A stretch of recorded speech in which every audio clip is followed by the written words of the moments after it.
ஹல்லேலூயா. கர்த்தர் நல்லவர், இம்மட்டும் தேவன் நம்ம ஒரு குறைவில்லாமல் அப்பா நடத்தி வந்திருக்கிறாங்க. ஹல்லேலூயா. இந்த நவம்பர் மாதத்தில் அந்த கடைசி வாரத்தில் அப்பா சமூகத்தில் இருக்கும்படியாக அப்பா நமக்கு நல்ல சலாக்கியத்தை கொடுத்துருக்குறாங்க.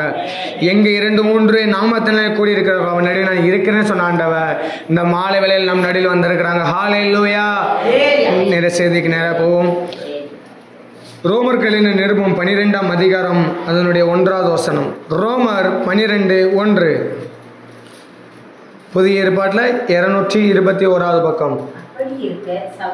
அப்படி இருக்க சகோதரரே, நீங்கள் உங்கள் சரீரங்களை பரிசுத்தமும் தேவனுக்கு பிரியமான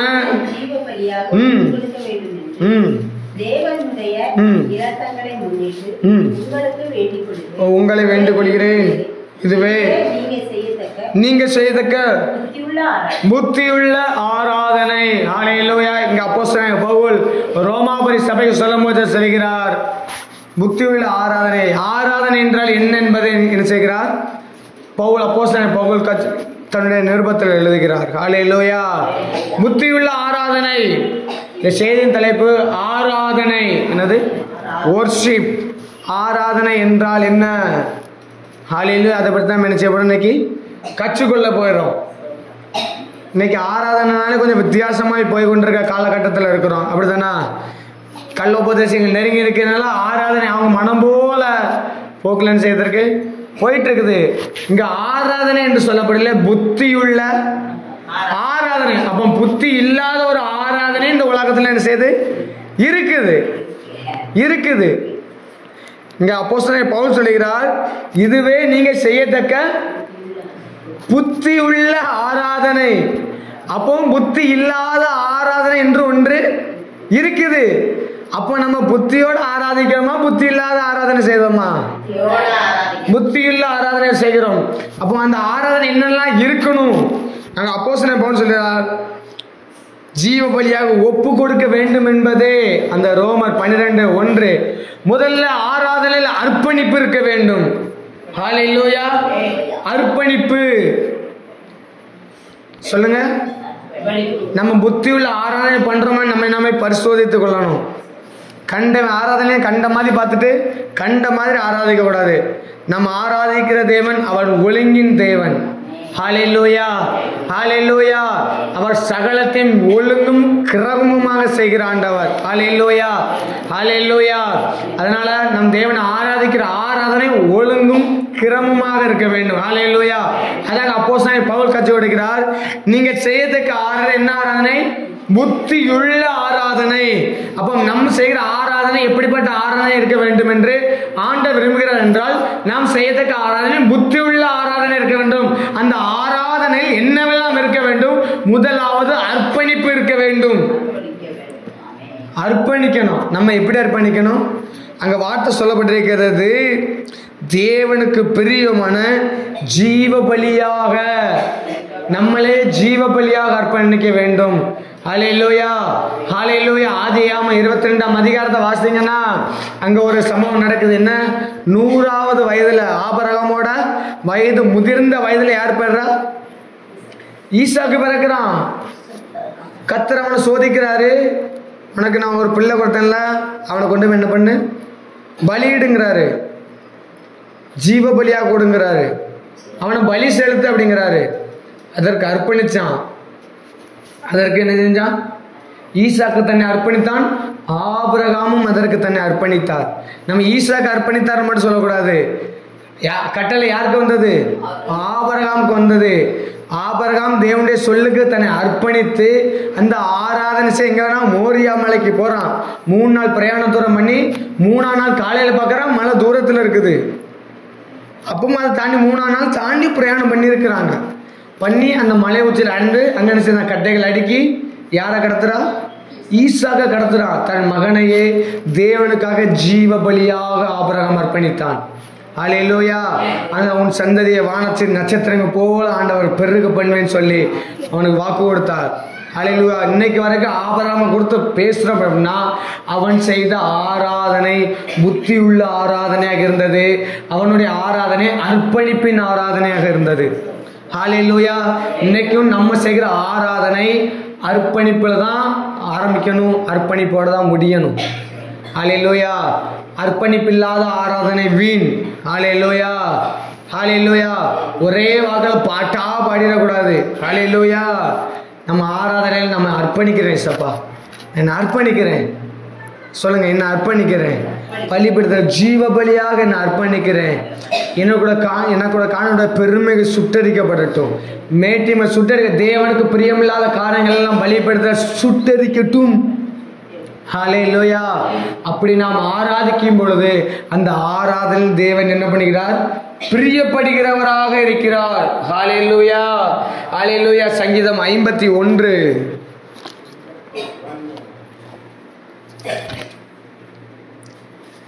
16-17. பலியை நீர் விரும்புகிறது இல்லை, விரும்பினால் செலுத்துவே, தகன பலியும் உமக்கு பிரியமானது அல்ல. தேவனுக்கு ஏற்கும் பலிகள் நொறுங்குண்ட ஆவிதா. தேவனே, நொறுங்குண்டதும் நறுங்குண்டதுமான இருதயத்தை நீர் புறக்கணீர். ஹல்லேலூயா. உள்ளம் உடைந்து ஆராதிக்க வேண்டும். பழைய ஏற்பாட்டு காலத்திலலாம் பாவம் பண்ணிட்டாங்கன்னா ஆட்டையோ மாட்டையோ கோழியையோ தனக்கு இயன்ற அளவுக்கு ஒரு புறாவே செய்வாங்க, கொண்டு போய் பலி செலுத்துவாங்க. பழைய ஏற்பாட்டு காலத்தில் பாவம் என்ன பட்டுச்சுன்னா மூடப்பட்டது. என்ன பண்ணுச்சு சொல்லுங்க, மூடப்பட்டது. பழைய ஏற்பாட்டு காலத்தில் பாவம் மூடப்பட்டது. பாவத்துக்கு பரிகாரம் இல்லை, பாவத்துக்கு பரிகாரம் இல்லை. ஆனால் புதிய ஏற்பாட்டு ஆராதனை, நாம் செய்கிற ஆராதனையில் பாவமானது பிரிக்கப்பட்டது. பாவமானது என்ன பட்டிருக்கு, பிரிக்கப்பட்டிருக்கு. எப்படி பிரிக்கப்பட்டிருக்குன்னா, பழைய ஏற்பாட்டில் ஏன் மூடப்பட்டுன்னா, அவன் இப்போ பாவம் செஞ்சிருவான், மறுபடியும் அவர் ஆட்டையோ ஒரு மாட்டையோ கோழியையோ புறாவையோ ஒரு பலி செலுத்த விட்டுட்டு என் பாவம் தீர்ந்துன்னு சொல்லிடுவான். தன் கையை எந்த கோழி மேலே பலி செலுத்தாங்கன்னா கோழி மேலே வச்சுட்டு என் பாவம் மேலே எது மேலே பெறட்டும், கோழி மேலே பெறட்டும், ஆட்டு மேலே பட்டு பலி நினைஞ்சிருவாங்க, ஆட்டையோ மாட்டையோ பலி செலுத்திடுவாங்க. பாவம் என்ன பண்ணுறாங்க, மறைக்கப்படுது. என்ன படுது, மறைக்க. அவ்வளோதான், நீ நிரபராதின்னு அனுப்பிட்டுவாங்க. அவன் திரும்ப எதில் விழுதான், பாவத்தில் விழுதான். பாவத்தில் வரும்போது திரும்ப ஆராதனைக்கு வரும்போது திரும்ப ஆட்டை பலி செலுத்துறான். ஹல்லேலூயா. ஆனால் இப்படி பாவம் என்ன பட்டுச்சு, மூடப்பட்டு கொண்டே இருந்துச்சு. ஆனால் புதிய ஏற்பாட்டு காலத்து ஆராதனை எப்படி தெரியுமா, பாவமானது மனிதனை விட்டு பிரிக்கப்பட்டது. எப்படின்னு கேட்கிறீங்களா, நமக்காக ஒரே தரம் சிலுவையிலே பலியான இயேசு கிறிஸ்துவின் ரத்தத்தினால் நித்திய பாவ மன்னிப்பாகிய மீட்பு நமக்கு உண்டானது. ஹல்லேலூயா. இதை விட பெரிய ஸ்லாக்கியம் வேணுமா, இதை விட பெரிய ஸ்லாக்கியம் வேணுமா? பாவம் நம்மை விட்டு பிரிக்கப்பட்டது. ஹல்லேலூயா. நமக்குள்ள இப்ப பாவம் வாசம் பண்ண முடியாது. ஏனால் பரிசுத்தமான தேவன் நமக்குள் வாசம் பண்ணுகிறதனால் நமக்குள்ள எந்த பாவமும் நம்மை ஆட்கொள்ள முடியாது. இந்த புதிய ஏற்பாட்டு காலத்து ஆராதனையில் பாவம் மனிதனை விட்டு பிரிக்கப்பட்டது. அதனாலதான் நம்ம இன்னும் பலி செலுத்தாம இருக்கோம், நம்மையே பலியாக அர்ப்பணிக்கிறோம். ஹல்லேலூயா, ஹல்லேலூயா. எத்தனை பேருக்கு சந்தோஷமா இருக்குது? இந்த புதிய ஏற்பாட்டு காலத்துல எத்தனை பேருக்கு ஆராதனை சந்தோஷமா இருக்குது? ஹல்லேலூயா. நம்ம இருக்கிற நிலைமைக்கு ஆட்டை கொண்டு வா, மாட்டை கொண்டு வான்னு பலி செலுத்தணும்னு சொன்னோம். பாஸ்டர் சொன்னாருன்னா என்ன நினைச்சிருப்போம், பாஸ்டர் பலி செலுத்திருப்போம். ஐயோ, நீ இருக்கனால தானே என்கிட்ட மாட்டு கேட்க ஆடை கேட்க, உண்மை பலி செலுத்தது நினைஞ்சிடும், பாஸ்டர் என்ன செஞ்சிடும், ரெண்டா வெட்டிடுவோம். அப்படிதானா, அப்படிதானா? ஆமீன் வராத. அல்லேலூயா. அப்போ புதிய ஏற்பாட்டு காலத்தில் ஆண்டவர் நமக்கு எவ்வளவு கிருபையை கொடுத்திருக்கிறார். அல்லேலூயா. அப்போ நம்ம எந்த அளவுக்கு ஆண்டவர் சமூகத்தில் அர்ப்பணிக்க வேண்டும். நம்ம நொறுங்கி போகும் பொழுது, உடைந்து போகிறோம், அந்த இதயத்தோடு போய் ஆண்டவர் சமூகத்தில் போய் அப்பா அப்படின்னு சொல்லி அவங்ககிட்ட வந்திருக்கிறேன்னு சொல்லி தன்னை அர்ப்பணிக்கும் பொழுது அவர் நம்மை அணைத்து கொள்கிறவர், நம்ம ஆராதனை ஏற்றுக்கொள்கிறவர். ஹல்லேலூயா. இங்க பாவம் பண்ணின தாவீது தான் இங்க என்ன சொல்றாரு, கதறார், ஆண்டவரே நீ பலிய ஆட்டோட ரத்தமோகத்தை விரும்புகிறது இல்லப்பா, நீ என்னோட நறுங்குண்டதுமான இருதயத்தை நீ புறக்கணிக்க மாட்டீங்க, உடைக்கப்பட்டு வந்திருக்கிறேன், நான் பாவத்துல இருந்து அப்பாவை மட்டும் பரிகாரம் தேடி வந்திருக்கேன்னு சொல்லி தாவீது தன்னை அர்ப்பணிக்கிறார். ஹல்லேலூயா. நீங்க உங்க ஆராதனையில அர்ப்பணிச்சு பாருங்க. அதான் போனாட்டி நான் பிரசங்கம் பண்ணும் போதே சொன்னேன், 10 நிமிஷம் இருக்குன்னு சொல்லியிருந்தேன். அப்படிதானா? போன டைம் நான் இங்கே செய்தி கொடுக்கும் போது சொல்லியிருந்தேன், 1 மணி நேரம் எப்படி ஜோம் பண்ணலாம் அப்படிங்கிறத நான் ஏற்கனவே சொல்லிட்டு போயிருந்த யாவும் எனக்கு இருக்குது. 1 மணி நேரம் ஜோம் பண்ணுறீங்களா? இல்லை. அப்போ எப்படி எழுப்புதல் காண முடியும்? ஜோம் பண்ணணும்ல. இன்னைக்கு அதான வழியை சொல்லித்தாரேன். எப்படிங்க என்ன பண்ணணும்? நம்ம ஜோம் பண்ணும் போதில் போனோன்னு நம்ம அர்ப்பணிக்கணும். ஏன்னா உலகம் எப்படி இருக்குது? பாவத்தினால நெருக்கி நிற்கிற நம்ம பாவங்கள். எபிரேயர் 12ஆம் அதிகாரம் 1ஆம் வசனம் சொல்கிறது, மேகமொண்ட திரளான சாட்சிகள் நம்ம இருந்தாலும் நம்ம சுற்றி நெருங்கி நிற்கிற பாவம். நம்ம எப்படி நம்ம தூசி கண்ணுக்கு தெரியுதா? தூசி கண்ணுக்கு தெரியுதா? இந்த இடத்துல பார்த்தீங்கன்னா அவ்வளோ தூசி இருக்குது. கண்ணுக்கு தெரியுதானா? தெரியல. அதே போலதான் பாவம் நம்ம நெருங்கி நிற்குது. எப்படி நிற்குது? நெருக்கி நிற்குது. நெருக்கி நிற்குது.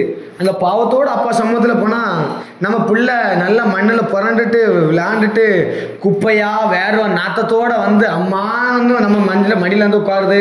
இல்லை சோத்தில் கொண்டாந்து அப்படியே கையை வைக்கினா நமக்கு எப்படி இருக்கும்? சை குளிச்சுட்டு வாழ குப்பை பயில சொல்லுவோமா மாட்டோமா? கையை காலத்தை வெளியே போயிட்டு வந்தால் கையை காலை கழுவிட்டுவான்னு ஏன் சொல்கிறோம்? அந்த காலத்தில் ஒரு பழக்கம் உண்டு. எங்கள் பாட்டிமான காலத்திலலாம் அந்த பழக்கம் உண்டு. வீட்டை விட்டு வெளியே போயிட்டு வந்தால் நினச்சிவாங்கன்னா கையை காலை கழுவிட்டு நினச்சிவாங்க. இவ்வளோ பெரிய ஒரு சிமெண்ட் தொட்டி வீட்டு வாசலில் வச்சுருப்பாங்க. நினச்சிவாங்க கையை காலை தான் கழுவிட்டு வருவாங்க.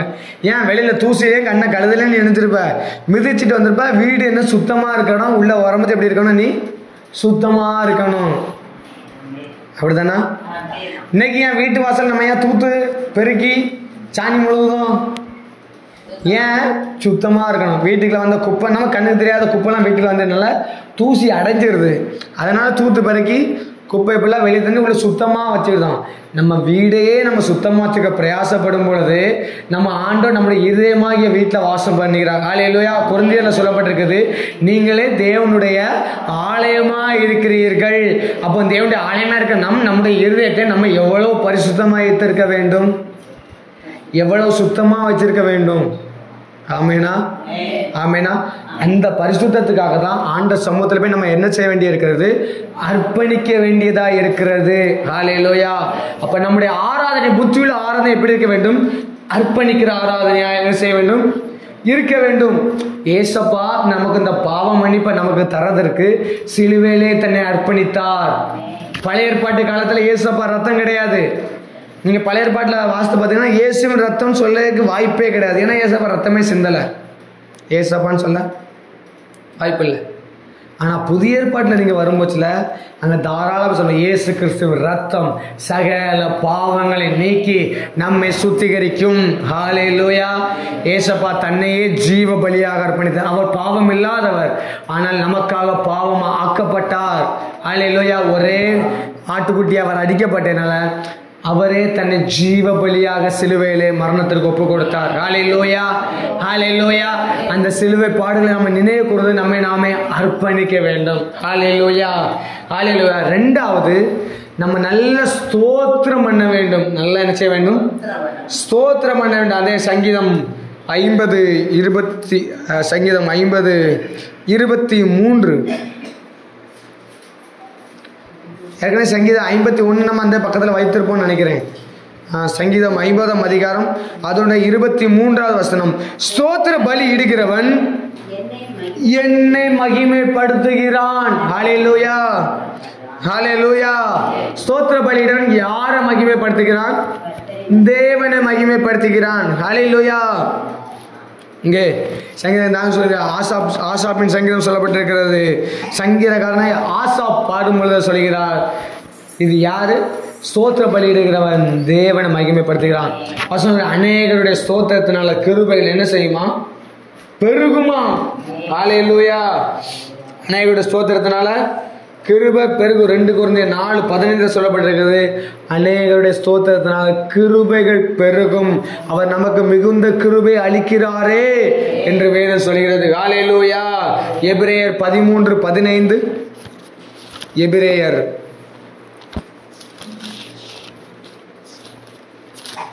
எபிரேயருக்கு எழுதின நிருபம் 13 அதனுடைய 15 311வது பக்கம்.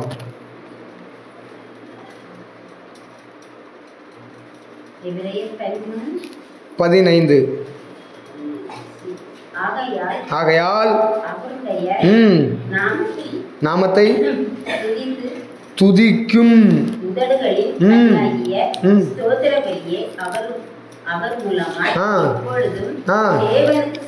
எப்போதும் தேவனுக்கு செலுத்த கடவோம். ஹல்லேலூயா. இங்கே எபிரேயன் ஆக்கியம் சொல்லும் போது சொல்லுகிறார், அவரை துதிக்கிறதுக்கு எப்படி துதிக்கணுமா? உதடனின் கனிகளாகிய ஸ்தோத்திர பலிகளை தேவனுக்கு முன்பாக எப்பொழுதும் எப்பொழுதும் எப்பொழுதும். சங்கீதக்காரன் தாவீது சொன்ன, கர்த்தரை நான் எக்காலத்திலும் ஸ்தோத்தரிப்பேன், அவர் துதி எப்போதும் என் வாயில் இருக்கும். அந்த வசனத்தை எடுத்துருவோமா எல்லாரும்? என்ன ஒரு டைப்பாக முடிக்கீங்களா? அல்லேலூயா. சங்கீதம் சங்கீதம் 34:1, கர்த்தரை நான் எக்காலத்திலும் ஸ்தோத்தரிப்பேன், அவர் துதி எப்போதும் என் வாயில் இருக்கும். 3ஆம் வசனம் சொல்ல, என்னோட கூட கர்த்தரை மகிமைப்படுத்துங்கள், நாம் ஒருமித்து அவருடைய நாமத்தை உயர்த்துவோமாக. ஹல்லேலூயா. அப்போ நம்ம ஸ்தோத்திர பலியில எடுத்துக்கொண்டே இருக்கணும். ஏசப்பா உமக்கு ஸ்தோத்திரம், அன்பே உமக்கு ஸ்தோத்திரம், ஆறுவீரே உமக்கு ஸ்தோத்திரம், என்ன ரட்சித்தீங்களே உமக்கு ஸ்தோத்திரம், எனக்கு சமாதானத்தை கொடுத்திருக்கீங்களே உமக்கு ஸ்தோத்திரம், உண்மை துதிக்கும்படியா என்னை உயர்த்தும்படியா எனக்கு ஒரு நல்ல ஸ்லாக்கியத்தை கொடுத்திருக்கீங்களே உமக்கு ஸ்தோத்திரம். சொல்லுங்க ஸ்தோத்திரம். சங்கீதம் 116 நிறைய வசனத்தை உங்களுக்கு காட்டி கொடுக்கணும்னா ஆசைப்படுற. அதனுடைய 17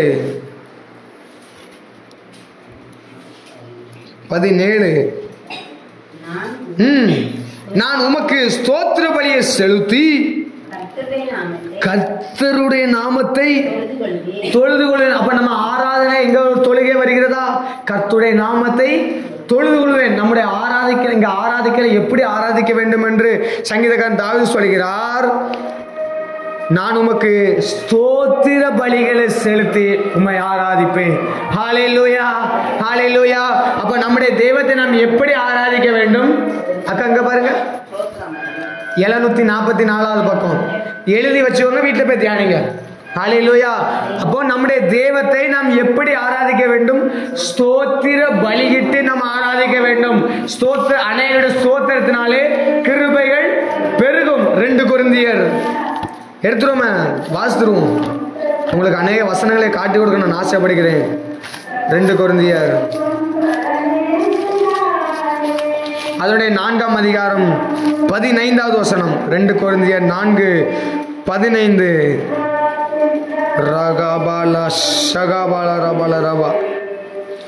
அப்போஸ்தலனாகிய பவுல் கொரிந்திய சபைக்கு 2வது நிருபமாக எழுதும் போச்சில சொல்லுகிறார், தேவனுடைய மகிமை விளங்குவதற்கு ஏதுவாக கிருபையானது அநேகருடைய ஸ்தோத்திரத்தினாலே பெருகும்படிக்கு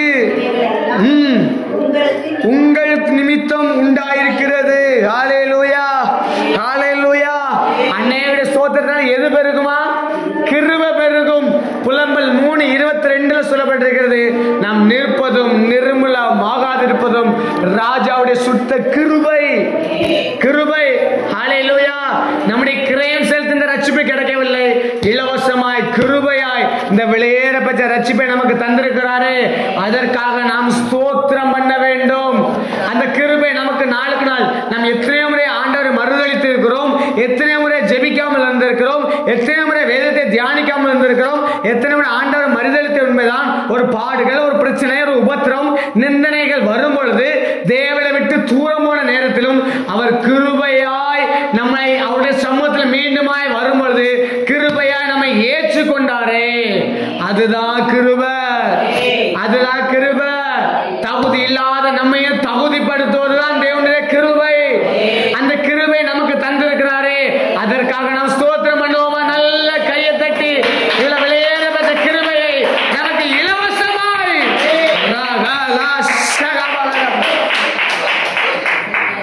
அவர் எவ்வளவு நல்லவர். ஹல்லேலூயா. அப்ப அந்த கிருபை நம்ம நினைத்து ஸ்தோத்திரம் பண்ணணுமா வேண்டாமா? ஸ்தோத்திரம் பண்ணணும் வேண்டாமா? அப்ப அர்ப்பணிக்கணும், நல்லா ஸ்தோத்திரம் பண்ண வேண்டும். அநேக ஸ்தோத்திரத்தினால என்ன பெருகும்? கிருபை பெருகும், கிருபை பெருகும். கிருபை நமக்கு இருக்கும் பொழுது அநேக பாவத்திலிருந்து நம்ம ஈஸியா தப்பித்துக் கொள்ளலாம். ஹல்லேலூயா, ஹல்லேலூயா. நோவாவுக்கோ கர்த்தருடைய கண்களில் கிருபை கிடைத்தது. ஏன் கிருபை கிடைத்தது? அவன் எப்பொழுதும் கர்த்தரை ஸ்தோத்தரிக்கிறவன். ஹல்லேலூயா. கர்த்தருக்கு பிரியமாய் வாழுகிறவன், கர்த்தரை எப்போதும் கர்த்தரோடு சஞ்சரிக்கிறவன். அதை நான் மெசேஜுக்கு எடுக்கல, ஆனால் அந்த வேலையில் ஆண்டவர் ஞாபகப்படுத்தினால நான் அந்த வார்த்தையை நான் வாசித்து நினைக்கிறேன். ஆதியாகமம் புஸ்தகம் 6ஆம் அதிகாரம் 8ஆம் வசனம் 9வது வசனம். ஆதியாகமம் 6ஆம் அதிகாரம் 8ஆம் வசனம் 9வது வசனம். ஏன் கிருபை, ஏன் ஸ்தோத்திரம் பண்ணணும்னு இப்போ புரியுதா? ஏன் ஸ்தோத்திரம் பண்ணிக்கிட்டு இருக்கணும்னு நானே வாசிக்கிறேன். ஆதியாகமம் 6வது பக்கம், பழைய ஏற்பாட்டில் 6வது பக்கம். நோவாவுக்கோ கர்த்தருடைய கண்களில் கிருபை கிடைத்தது. அடுத்தால 9வது வசனத்தை கடைசி பார்த்தீங்கன்னா, நோவா தேவனோடு சஞ்சரித்து கொண்டிருந்தான். ஹல்லேலூயா. அவன் தேவனோடு சஞ்சரிப்பனா தேவனோடு ஆராய்த்து கொண்டிருந்தான். தேவன் என்ன ஆராய்த்து கொண்டிருந்தான். அதனால அவனுக்கு கிருபை கிடைச்சது. எல்லாம் உலகம் முழுவதும் அழிந்தது, ஆனா இவன் குடும்பம் மாத்திரம் இவன் நிமித்தமாய் அழியாமல் காக்கப்பட்டது. அதனால அந்த கிருபை நமக்கு கிடைக்குமானா கர்த்தரை நாம் எப்போதும் ஸ்தோத்திரித்து கொண்டே இருக்க வேண்டும். ஹல்லேலூயா, ஹல்லேலூயா. தாவீது பாவம் செய்தவன் தான், ஆனால் அவனுக்கு கிருபை கிடைக்க காரணம் அவன் எப்போதும் எப்போதும் எப்போதும் அப்பாவை ஸ்தோத்திரத்து கொண்டே இருப்பான். ஆடு மேய்ச்சாலும் ஸ்தோத்திரத்து கொண்டே இருப்பான். அவன் அரண்மனையில் இருந்தாலும் ஸ்தோத்திரத்து கொண்டே இருப்பான். ஹல்லேலூயா. அப்படிப்பட்ட கிருபையை தேவன் நமக்கு தந்திருக்கிறார். எனவே நாம் என்ன பண்ணணும்? அநேக ஸ்தோத்திரம் பண்ணி எடுக்கணும். அப்போ நம்ம ஜெபிக்க போனோன்னே முதலாவது நம்மை ஜீவ பலியாக அர்ப்பணிக்க வேண்டும். அர்ப்பணித்து விட்டுட்டு நல்லா ஸ்தோத்திரம் பண்ணணும். வாயை திறந்து என்னென்னத்துக்குலாம் ஸ்தோத்திரம் பண்ணணுமோ, இந்த நாளை காணி செய்திருக்கீங்களே உமக்கு ஸ்தோத்திரம், இன்னைக்கு வரைக்கும் என்ன உயிரோட வச்சிருக்கிறீங்களே உமக்கு ஸ்தோத்திரம், ஜீவன் தந்தீங்களே, பலம் தந்தீங்களே. என் வயசுல இருக்க எத்தனையோ பேர் நாள் படுக்க இருக்கிறாங்க, எத்தனையோ பேர் உடல்ல சரியில்லாம இருக்கிறாங்க, எத்தனையோ பலவீனங்கள் நிமித்தமா இருக்கிறாங்க.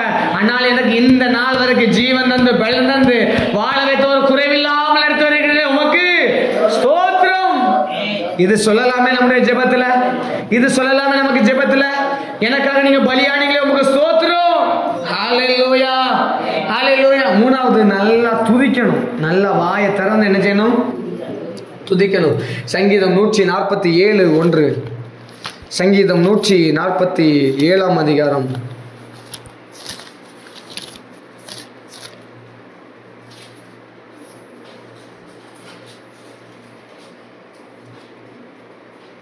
147:1. கர்த்தரை துதியுங்கள், நம்முடைய தேவனை கீர்த்தனம் பண்ணுகிறது நல்லது. துதித்தலே இன்பமும் ஏற்றதுமா இருக்குது. ஹல்லேலூயா, ஹல்லேலூயா, ஹல்லேலூயா. இங்க துதிக்கிறவர்களுக்கு 3வது வசனம் சொல்கிறது, இருதயம் நொறுங்குண்டவர்களை அவர் குணமாக்குகிறார், அவருடைய காயங்களை கட்டுகிறார். அப்ப துதிக்கும் பொழுது நம்முடைய காயங்கள் எல்லாம் கட்டப்படுகிறது. வாயை திறந்து துதிக்கும் பொழுது நம்முடைய காயங்களை ஆற்றுகிறவர். ஹல்லேலூயா. துதித்தல் தான் அப்பாவுக்கு இன்பமும் ஏற்றதுமாக இருக்கிறது. ஹல்லேலூயா. துதிக்கணும் துதிக்கணும் சொல்லுங்க. எப்படி துதிக்கணும்? துதிக்கணும்னு சொல்றீங்க, எப்படி துதிக்கணும்னு கேள்வி வருதா இல்லையா? யாத்திராகமம் 20ஆம் அதிகாரம் 24வது வசனம். யாத்திராகம் பழைய ஏற்பாட்டுக்கு வாங்க. கட்டாயமாக ஆராதனைக்கு வரும்போதுல பைபிளை கட்டாயமா தூக்கிட்டு வரணும். படிக்க தெரியலாட்டாலும் தூக்கிட்டு தான் வரணும் அப்படின்னு.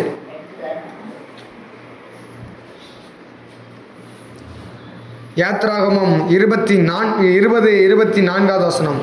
20ஆம் அதிகாரம் 24வது வசனம். கர்த்தர், அதாவது இந்த சம்பவம் எங்க நடக்குன்னா,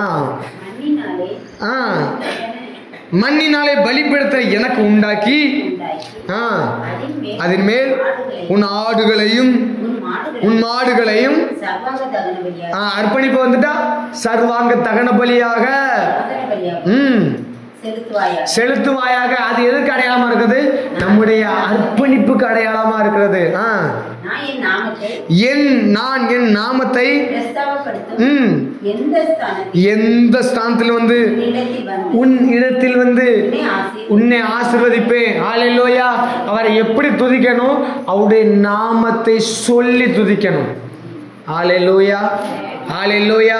அவருடைய நாமம் என்ன? அவர் அதிசயமானவர், அவர் ஆலோசனை கர்த்தர், அவர் சர்வ வல்லமையுள்ள தேவன், அவர் யெகோவா ஈரே, எல்லாவற்றையும் பார்த்து கொள்கிறவர், அவர் யெகோவா ஷம்மா, என் கூடவே இருக்கிறவர், யெகோவா ரூபா, இந்த நல்ல மேய்ப்பர். ஹல்லேலூயா. எனக்கு நல்ல பரிகாரி. ஹல்லேலூயா. என் பரிகாரிய தேவனே ஸ்தோத்திரம் சொல்லி கர்த்தருடைய நாமத்தை சொல்லி துதிக்க வேண்டும். அப்பொழுது அவர் நம்முடைய ஸ்தானத்தில் வந்து நம்மை ஆசீர்வதிப்பார். இதுதான் நாம் செய்யத்தக்க புத்தியுள்ள ஆராதனை. ஹல்லேலூயா, ஹல்லேலூயா. அடுத்த வசனம், உன் வாயை விரிவாக தர அதை நான் நன்மையினால் செய்வேன், நிரப்புவேன். அப்போ துதிக்கும் பொழுது வாயை என்ன செய்யணும்? விரிவா ஓப்பன் யுவர் மவுத் அப்படின்ற மாதிரி. இந்த முதலை பார்த்துருக்கீங்களா? டிவியில் முதலையை காட்டுவான். முதல்ல எப்பவுமே வாயை மூடிட்டு இருக்காது. கரையில் கடந்தாலும் வாயை பிளந்தாப்புலே இருக்கும். ஆமாம், வாயை திறந்துகிட்டே தான் இருக்கும். ஆமாம், தண்ணியில் போகும்போது எப்படி இருக்குன்னா வாயை திறந்துட்டு தான் போவோம். படக்குன்னு எதை முழுங்கன்னா சரி வாய் இப்படி வச்சுட்டு இருக்கோம். ஏதாவது ஒன்று வந்துச்சுன்னு வச்சுக்கோங்களேன், ஒரே முழுங்கிடும். நினைச்சிடும் முழுங்கிடும். இதே இது நம்ம அறிவியலெல்லாம் படித்தோம் அப்படின்னா பூச்சி உண்ணும் தாவரம்னு ஒன்று இருக்குது. என்ன இருக்குது? பூச்சி உண்ணும் தாவரம். அது எப்படி இருக்குன்னா இதேமாதிரி மூடி மாதிரி தான் இருக்கும். கீழே ஒரு நம்ம இதேமாதிரி டப்பா மாதிரி தான் இருக்கும். இந்த டப்பாவுக்கு மேலே இப்படி மூடிமாய் இருக்கும். உள்ளே என்ன இருக்குன்னா உள்ள தேனமாய் நல்ல வாசனை விசிற திரவியமாய் அதுக்குள்ளே என்ன செய்யும்? நமக்கு வேற சுரக்குதா, அதேமாதிரி அதுக்குள்ளே ஒரு திறவை என்ன செய்யணும்? சுரந்துருக்கும். அது வந்து வாசனை வெளியில் வரும். என்ன வரும்? இந்த பூச்சி வண்டுவெல்லாம் என்ன பண்ணும் அப்படின்னா இந்த வாசனைக்கு இழுக்கப்பட்டு என்ன செய்யும்? இந்த செடிக்கு உள்ளே போயிடும். போன உடனே இதை நினைச்சோம்னா கபக்குன்னு மூடிக்கிடும். மூடி அந்த பூச்சியில் உள்ள சத்தை எடுத்து அது உயிர் வாழும். அது என்ன செய்யும்? உயிர் வாழும். ஆமாம், பாட்டிமார்களுக்கு தான் தெரிஞ்சுக்கணும். இந்த ஒட்டுண்ணி தாவரம் அப்படிம்பாங்க. அதுக்கு வேறெல்லாம் இருக்காது. ஏதாவது ஒரு மரத்து மேலே செய்யும், ஏதாவது ஒரு மரத்து மேலே படர்ந்துக்கிட்டு இணைஞ்சிருந்தா அந்த மரத்தில் உள்ள சத்தை இருக்கும். நம்ம உடம்பு மிருகங்களுக்கு உண்டு நினைக்கேன். இந்த இதில் ஒட்டுண்ணி மாதிரியே நாய்களுக்கு இதெல்லாம் இருக்கும். சின்னதாக தான் இருக்கும். அது அப்படியே உடம்பு தின்னு பெருசாகும். அது ஒட்டுண்ணியே உண்ணிமாங்க. உண்ணி பூச்சி. இப்போ இங்கே அவர்தான் சோத்திரம், கத்தருக்கு சோத்திரம். ஆட்டுக்கோ அந்த நாய்க்கெல்லாம் இருக்கணும். உண்ணி இருக்கு அப்படிம்பாங்க. ஆமாம், அது என்ன செய்யும்? அது பேர் ஏன் உண்ணினா நம்ம உடம்புல உட்காந்துட்டு நம்ம சத்தப்பெல்லாம் என்ன செய்யும்? அது உண்டுட்டு அது பெருகிக்கிடும். ஹல்லேலூயா, ஹல்லேலூயா. அப்படி உருவிக்கிட்டு என்ன செஞ்சிடும்? அது உயிர் வாழும். அப்போ அது வாய் எப்படி திறந்துட்டு இருக்கு? நமக்கு சாப்பாடுக்கு மட்டும் தான் வாய் ஓடு திறக்கும். ஹல்லேலூயா. ஆமாம், கொலையாடி சண்டையில் பார்த்தீங்கன்னா இடையில தான் செல்லில் ஒரு வீடியோ வந்துச்சு. கொலையாடியில் பெரிய சண்டை நடக்குது. அதில் போட்டு வச்சுருக்காங்க, அழிந்து போகிறது தமிழர்களின் பாரம்பரியம். தமிழருடைய பாரம்பரியம் என்னதான் ஆகிப்போச்சு? கொலையடி சண்டையாக மாறி போச்சு. இப்போ கொலையடியில் ரொம்ப சண்டையை பார்க்க முடியலையா? வீடு கொலாயை கொடுத்துட்டாங்க. அப்படிதானா? அந்த காலத்தில் ஒரு ஊருக்கு ஒரு அடிப்பம்பு இருக்கும், இல்லை 4 தெருவுக்கு ஒரு அடிப்பம்பு இருக்கும். அப்படி இருக்கு. அங்கே போனோன்னே என் குடமா உன் குடமா நான் தான் முதல்ல வச்சேன்னு பெரிய சண்டை நடக்கும். இப்போ ரொம்ப பார்க்க முடியல. அப்படிதானா? இப்போ வீட்டுக்கு வீடு வச்சுட்டு ஆளுக்கு மோட்டரை போட்டு எடுத்துருக்கோம். அதுலேயும் சண்டை வருது. அவன் மோட்டர் போட்டாலே இவன் மோட்டர் போட்டாலே என் வீட்டுக்கு தண்ணி இல்லை. அந்த வீட்டில் அவ்வாதான் பெரிய மோட்டரை வாங்கிட்டு போனா அது ஒரு சண்டை போடுறோம். இருந்தாலும் அப்படி ஒன்று போட்டுருந்தாங்க. அப்போ என்ன அவங்க போட்டிருக்கே காரணம்னா அப்போ அந்த சத்தத்தை இப்போ கேட்க முடியல. அந்த அளவுக்கு சத்தம் பெருசாக இருந்திருக்கு. கொலாயடியில் எப்படி இருந்திருக்கு? சத்தம் பெருசாக இருந்திருக்கு. ஹல்லேலூயா. இன்னைக்கு உலகத்தை ஒரு நாமத்தை சொல்லும் பட்சத்தில் அந்த தெய்வத்தோட நாமத்தை எவ்வளோ சத்தமாக சொல்கிறான். 40 நாள் விரதம் இருந்து மேக்கையும் கிழக்கையும் கோரசம் போட்டுட்டு போகிறாங்க. அவன் வைக்கப்படலை. ஆனால் நம்ம ஏசப்பா நல்லவர் சொல்றதுக்கு லாஸ்ட் ரிப்போர்ட் ஒட்டின மாதிரி தான். வாயை தரங்க, கையை தட்டு, கண்ணை மூடு, காலை நீட்டு, காலை குதி, அசை, இடுப்பை நெல்லி, தூங்கிறாருன்னு சொல்லி படாத பாடு பட வேண்டிய இருக்கு. எந்த அளவுக்கு நம்ம அப்போ ஆண்டவருக்குலாம் வளராமல் இருக்கும் தெரியுதா?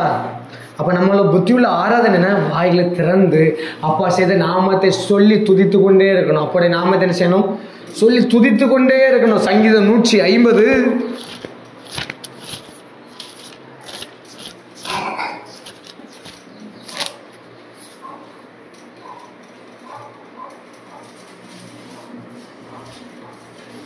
5:6 அந்த சங்கீதம் ஃபுல்லாவே அந்த துதியினான சங்கீதம் தான். ஓசையுள்ள கைத்தாளங்களோடும் அவரை துதியுங்கள், பேரோசை உள்ள கைத்தாளங்களோடும் அவரை துதியுங்கள், சுவாசமுள்ள யாவும் கர்த்தரை துதிப்பதாக. அல்லேலூயா. சுவாசமுள்ள யாவும் என்னது? உசுரோட இருக்கிறேன் கர்த்தர் என்ன செய்யணும்? துதிக்கணும். வசனம் மரித்தவரும் மௌனத்தில் இறங்கினவரும் தேவனை துதியார்கள். ஹல்லேலூயா. நாமளோ தேவன் நம்மை அதிசயமா நடத்தி வந்த தேவனை நினைத்து எப்போதும் துதிக்க வேண்டும், எப்போதும் துதிக்க வேண்டும். இதுதான் நம்ம செய்யத்தக்க புத்தியுள்ள ஆராதனை. ஹல்லேலூயா. அப்போ நம்ம துதிக்கும் போதுல என்ன வரணும்? கை தட்டும் போது என்ன வரணும்? ஓசை வரணும். பாட்டு மட்டும்தான். கைதட்டி பாடி மகிழ்ந்து இருப்பேன், கத்த சமூகத்தில் அணிகூறுவேன். பாட்டும் செத்து போயிடும், பாடுற நடத்துறாலும் செத்து போயிடுறாரு. நம்ம கைத்தட்டி நல்லா உற்சாகமா ஓசை வரணும். ஹல்லேலூயா. அப்பதான் சண்டே கிளாஸ்ல வரைய கையை தட்டுங்க அப்படின்னா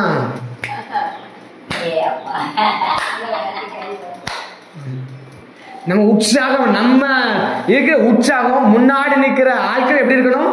ஒரு பூஸ்டப் பண்ணி விடணும். ஹல்லேலூயா. நீங்க உறங்கி விழுந்துட்டீங்கன்னா ஏற்கனவே நாங்க ரொம்ப டயர்டு. நான் வந்தோடனே அக்காட சொன்னேன், முடியலக்கா கண் என்ன செய்யுது சோறுக்கு. உண்மைக்கு சொன்னேன், கேட்டு பாருங்க, பொய் சொல்லல. வந்தோடனே சொன்னேன்லக்கா, ஏன்னா ரெஸ்ட் இல்லாமல் ஓடிட்டு இருக்கனால முடியலை.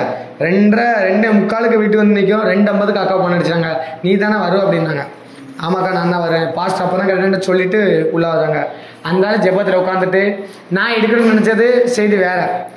ஏற்கனவே இதுக்கு ஜோம் பண்ண போதில் அந்த நோ செய்தி கொடுத்தாங்க. அதை தான் சரி பேசணும்னு சொல்லிட்டு அந்த செய்தியை தான் நான் தியானித்தேன். ஆனால் ஆண்டு சொன்னாங்க, இன்னைக்கு துதிக்கணும், புத்தியுள்ள ஆராதனை அப்படின்னு ஒரு தலைப்பை கொடுத்து அதை நாங்கள் இல்லை அப்படியே சரி நான் அப்படியே இருந்தால் பார்த்தேன். ஆனால் ஆண்டவர் எழுத சொன்னாங்க. அந்த ஆளை உட்காந்து எழுதுனேன். எழுத ஆண்டவர் ஒவ்வொரு வசனமாக காட்டி கொடுத்துக்கிட்டே இருந்தாங்க. ஹல்லேலூயா. அந்த நானாக எடுத்துகிட்டு வந்தோம்னா எனக்கு என்னஞ்சிருக்கும்? ஃபெயிலியர் ஆகிருக்கும். ஆனால் ஆண்டவர் தரப்பை எனக்கு உற்சாகம் போயிட்டுருக்கு. ஹல்லேலூயா. அப்போ நம்ம ஆராதனையில் ஓசை வரணும். ஹல்லேலூயா. நல்ல கைத்தால ஓசை வரணும். வாயில் திறந்து சத்தம் உயர்த்தி எக்கால துணி வரணும். ஹல்லேலூயா. சரி, அப்படியே பேசிட்டு போனால் நேரம் ஆயிரும். கடைசி அந்த துதித்தலுக்கு மட்டும் ஒன்னே ஒன்று சொல்லிட்டு நான் அப்படியே அடுத்த கட்டத்துக்காக நான் போலான்னு இருக்கிறேன். அப்போஸ்தலர் நடவடிக்கைகள் அதனுடைய 16ஆம் அதிகாரம் 25 16 25. அப்போஸ்தலர் நடவடிக்கைகள் 16 25.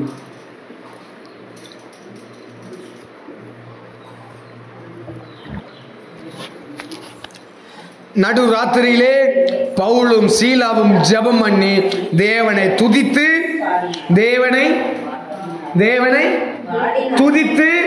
பாடினார்கள். அந்த வசனத்தை துதித்து பாடி. இப்ப நம்ம என்ன பண்ணிட்டு இருக்கோம்? துதிப்பதை பத்தி பார்த்து கொண்டு இருக்கோம். வசனம் சொல்லியது பவுலும் சீலாவும் துதித்து பாடினார்கள். அர்த்தம் சொல்லப்பட்டது மெயினான வார்த்தை. காவலில் வைக்கப்பட்டு இருக்கிறவர்கள் எதை அவர்கள் துதித்து பாடுவதை கேட்டு கொண்டிருந்தார்கள்.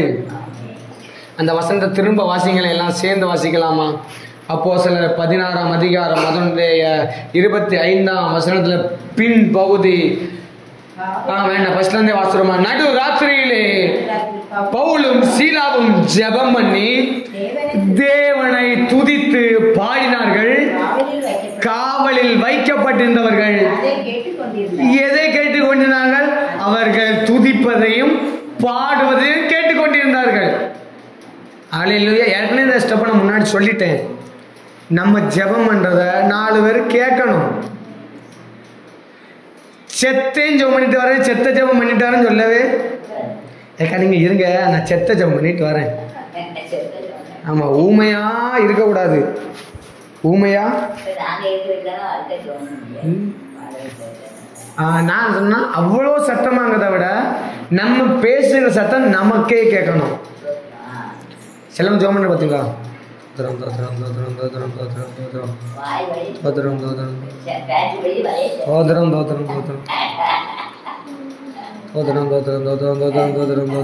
அப்படி போயிடும். அப்படி அல்ல, நாம் ஜெபிக்கிற ஜெபம் நமக்கு நல்லா கேட்கணும். நான் அதான் எப்பவுமே சண்டே கிளாஸ் பிள்ளைகிட்ட சொல்லுவேன், பாப்பா ஒழுங்க உட்காரு, காலம் ஒழுங்க உட்காரு. நான் எப்பவுமே சண்டே கிளாஸ் எப்போ எல்லாரும் சொன்னேன், நீ பைபிள் வாசிக்கியா, நீ வாசிக்கிற சத்தம் உன் காதுக்கு கேட்கணும். சத்தமா வாசிக்க நம்ம பிரசங்கம் பண்ணல.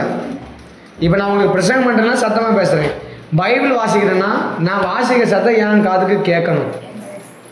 என் காதுக்கு நான் ஜெபம் பண்றேன்னா என்ன வார்த்தை சொல்லி ஜெபம் பண்றேங்கிறது என் காதுக்கு கேட்கணும். இங்க பவுலும் சீலாவும் ஜெபம் பண்ணி துதித்து பாடுறத காவலில் வைக்கப்பட்டதை கேட்கணும். ஏற்கனவே வேதனையில இருக்கான். வேதனையில தான் ஜெபம் பண்ணி நம்ம வேதனைலாம் இழுத்து முடி தூங்கிடுவோம்.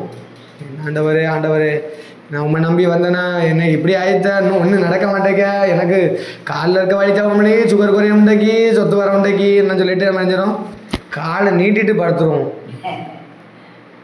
அப்படிதானா? ஆண்டவராச்சு ஆலயமாச்சு பொறுமையாகிட்டுன்னு சொல்லிடுறான் ஆண்டவரே. அப்படிதானா? இல்லை, இவன் உபத்திரத்து நடுவில் ஆண்டவரை துதித்து பாடினார்கள். மிகப்பெரிய விடுதலை அவர்களுக்கு மட்டுமல்ல. ஏன் எல்லாரும் கேட்க ஜோமனும் தெரியுமா?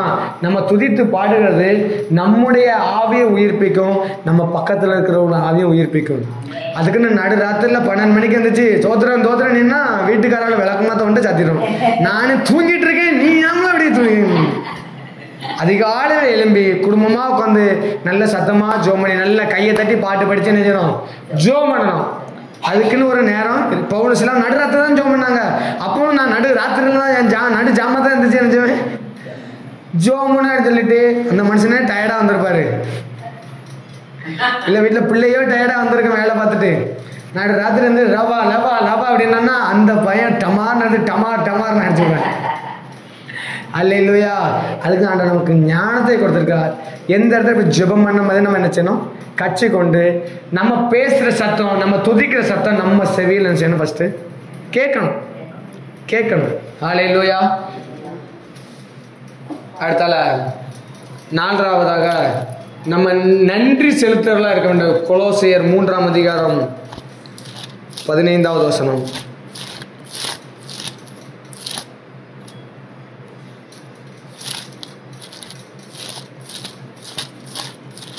கொலோசியர் 3:277 பக்கம்.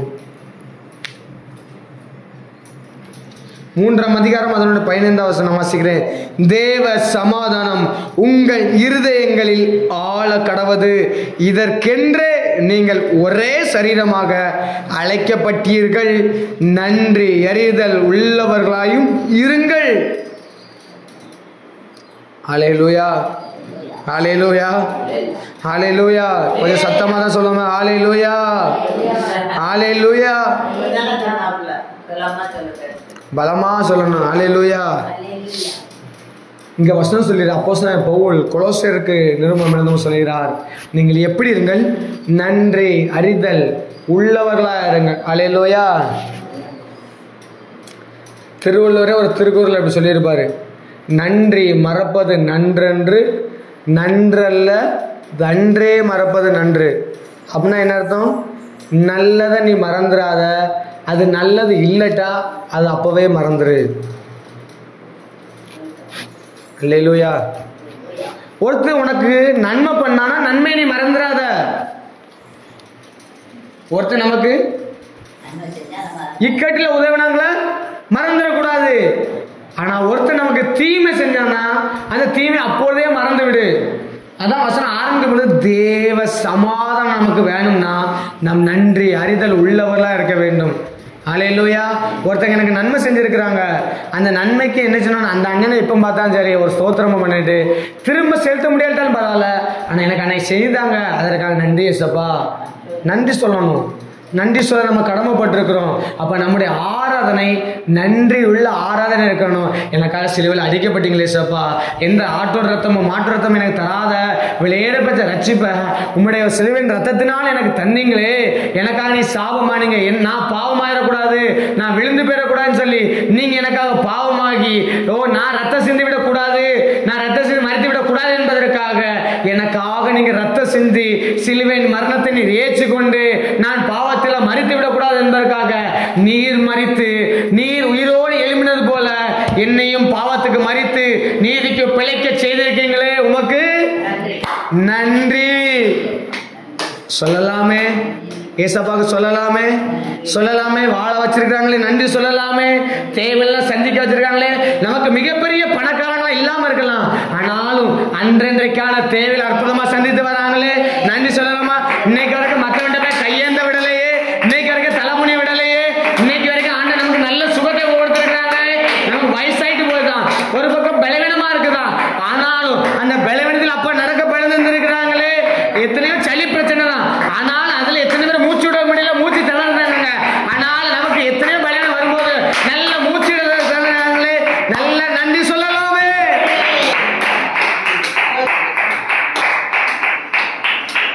ஹல்லேலூயா. நன்றி சொல்ல முடியாதா? நன்றி சொல்லலாம். நம் தேவனுக்கு எவ்வளவு நன்றி சொன்னாலும் போதாது. நன்றி சொன்னா மணிக்கணக்கா சொல்லிக்கொண்டே இருக்கலாம். நல்ல கால் தந்திருக்கீங்க, நல்ல பலன் தந்திருக்கீங்க. ஆஸ்பத்திரிக்கு போனா எத்தனையோ பேர் கடந்த நாட்கள்ல, கடந்த திங்கக்கிழமை திருநெல்வேலியில் ஒருத்தங்க பார்க்க போனோம், கேன்சர்ல டாக்டர் கைவிடப்பட்ட சூழ்நிலையில ஒரு ரூம்ல 64 பெட் இருக்கு. ஒரு ரூம்ல 64 பெட் இருக்கு.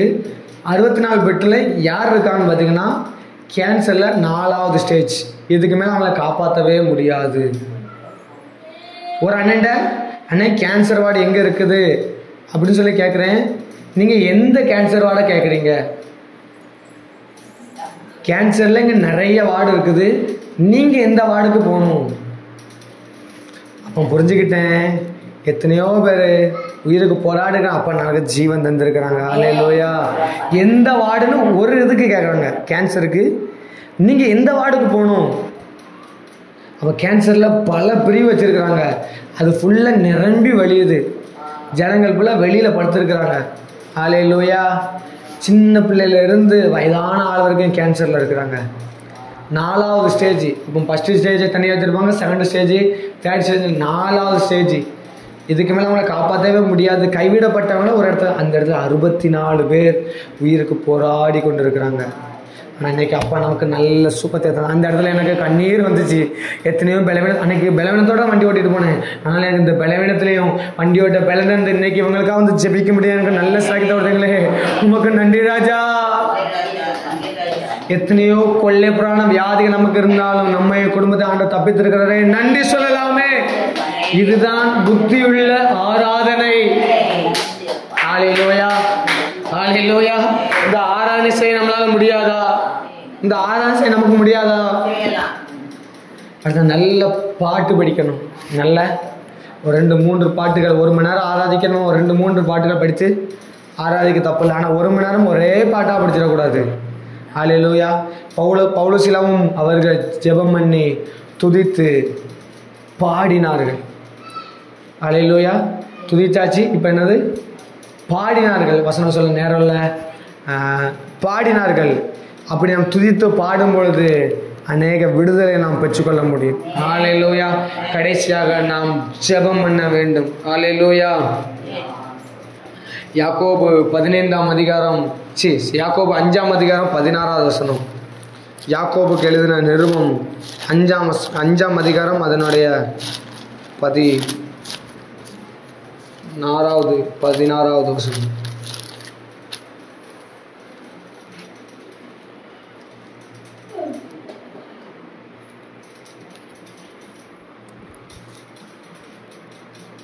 யாக்கோபு 5:16, 316வது பக்கம், புதிய ஏற்பாட்டில் 316வது பக்கம். நீங்கள் ஸ்தோத்திரம் அடையும்படிக்கு உங்கள் குற்றங்களை ஒருவருக்கொருவர் அறிக்கையிட்டு ஒருவருக்காக ஒருவர் ஜெபம் பண்ணுங்கள். நீதிமான் செய்யும் ஊக்கமான வேண்டுதல் மிகவும் பலனுள்ளதா இருக்கிறது. ஹல்லேலூயா. நான் இதோட என்னோட செய்தியை முடிக்க போகிறேன். இதுக்கே சொன்னால் நிறைய சொல்லிட்டு போகலாம். நீதிமான் செய்யும் ஊக்கமான வேண்டுதல் மிகவும் பலனுள்ளதா இருக்கிறது. கடைசியாக நம்முடைய ஆராதனையில் ஜெபம் இருக்க வேண்டும். ஹல்லேலூயா. நம்முடைய ஆராதனையில ஜெபம் இருக்க வேண்டும். இன்னும் சொல்லலாம், இன்னும் வசனம் இருக்கணும், ஆண்டுடைய ஆளுகை இருக்கணும். ஆண்டுடைய ஆளுகை இல்லாமல் இவைகள்லாம் பண்ண முடியாது. அதுக்கு தான் அர்ப்பணிக்க சொன்னேன். அர்ப்பணிக்கும் போதில் ஆண்டுடைய ஆளுகை செய்யும் உண்டாகும். இங்க யாக்கோபு 5:16 நீங்கள் சொஸ்தம் அடையும்படிக்கு. அப்போ சொஸ்தம்னா என்ன? விடுதலை அடையும்படிக்கு. வியாதியிலிருந்து சொல்லுவாங்கல்ல, அவன் சுகம் இல்லாமல் இருக்கான். எப்படி இருக்கான்? சுகம் இல்லாமல் இருக்கிறான். சுகம் வேணும் அப்படிங்களா? அதான் சொஸ்தம் அடையும்படிக்கு. இன்னைக்கு நம்மளும் எத்தனையோ கட்டுகளில் இருக்கிறோம். அந்த சொஸ்தம் அடையணும்னா விடுதலை ஆகணும். அந்த வியாதியிலேருந்து விடுதலை ஆகணும். சுகமாக இருக்கணும். என்ன? விடுதலை இருக்கணும். நான் சுகமாக தங்கணும்பா. நான் என்ன செய்யணும்? சுகமாக தங்கணும். அப்போ அதுக்கு என்ன செய்யணும்? ஜெபம் பண்ணணும். நம்ம எடுத்தோடனே ஜெபத்துக்கு போயிடக்கூடாது. நம்ம எடுத்தோடனே ஜெபக்கூடாது. மழை நாள் போட்டோன்னே எனக்கு அது தாங்க இது தாங்கம்மா இல்லை. அர்ப்பணிக்கணும். அர்ப்பணித்து நல்லா ஸ்தோத்திரம் பண்ணணும். ஸ்தோத்திரம் பண்ணி நல்லா நன்றி சொல்லணும். நல்லா ஆண்டவரை துதிக்கணும். அதுக்கப்புறம் நல்லா பாடணும். அதுக்கப்புறமா தான் என்ன செய்யணும்? கடைசியாக என்ன செய்யணும்? ஜெபம் பண்ணணும். அல்லேலூயா. நமக்காக ஜெபம் பண்ணணும். நம்ம கூட இருக்கவங்களுக்காக ஜெபம் பண்ணணும். இங்கே இருக்கிறவங்களுக்காக ஜெபம் பண்ணணும். இந்த சேர்வகரம்பட்டி கிராமத்தில் எத்தனை பேர் ரட்சிக்கப்படலை, அவங்கள ரட்சிங்க ஏசப்பா. அவங்கள பாவங்களால என்ன நீங்கள் ரட்சித்ததுப்போ அவங்கள என்ன செய்யுங்க? ரட்சிங்க. அவங்க நரகத்துக்கு போயிடக்கூடாது. அவங்களும் உங்க கூட வந்து நல்லா இருக்கணும் ஏசப்பா அப்படின்னு என்ன செய்யணும்? ஜெபம் பண்ணணும். பவுலசிலாவும் ஜெபம் பண்ணினார்கள், மிகப்பெரிய விடுதலை கண்டார்கள். நாமும் ஜெபம் பண்ணும் பொழுது மிகப்பெரிய விடுதலையை நாம் பார்ப்போம். ஹல்லேலூயா. எல்லாரும் மனநாள் படிக்கலாம். எல்லாரும் மனநாள் படிட்டு கேட்ட வார்த்தைகளுக்காய் நாமே அர்ப்பணிக்கலாமா? ஜெபம் பண்ண நாமே அர்ப்பணிக்கலாமா? ஹல்லேலூயா.